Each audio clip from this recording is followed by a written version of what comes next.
Defense and national security, they're political issues, now they're budget issues. I'm Brian Lilley with TheRebel.media.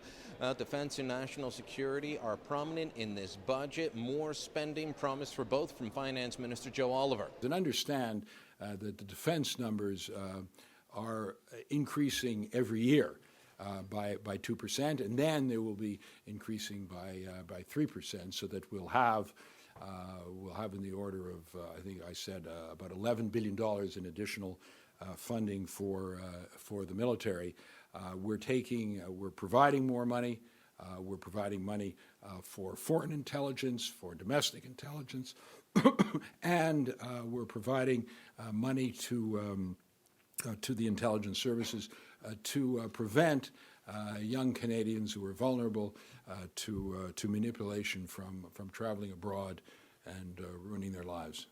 Now, how does this play out in real terms? Well, for a start, the military, after getting cuts in 2010, 2012, they're going to see their automatic escalator cost. That's the annual increase that they get every year, increase from 2% to 3% over the next few years. It will mean billions in extra spending over the next decade. That's above and beyond any other incremental spending that Parliament decides that they need to put in terms of, say, fighting a war against ISIS. Now, that does get a mention in the budget. Let's look at some of the details. They promise to strengthen the Canadian Armed Forces by providing $11.8 billion over 10 years through the increase. That's the 3% increase starting in 2017-2018, providing $360 million in 2015-2016 alone for the fight against ISIS, $7.1 million in 2015-2016 for the Canadian Armed Forces to train Ukrainian security forces, and $23 million over 4 years in order to allow the Canadian Armed Forces to upgrade the physical security on their base. Now, the threat that the military is fighting overseas is, of course, just part of what this terrorism threat, the security threat is all about. There's also the threat here at home, and that gets addressed in the budget as well. Details on that: the government promising to invest $292 million over 5 years in intelligence and law enforcement agencies for additional investigative resources to counter terrorism.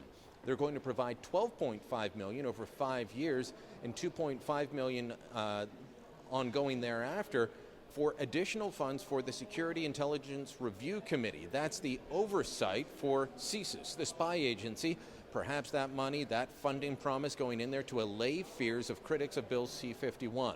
They're also promising $58 million over 5 years to further protect the government's essential cyber systems. A lot of Government of Canada departments being hacked.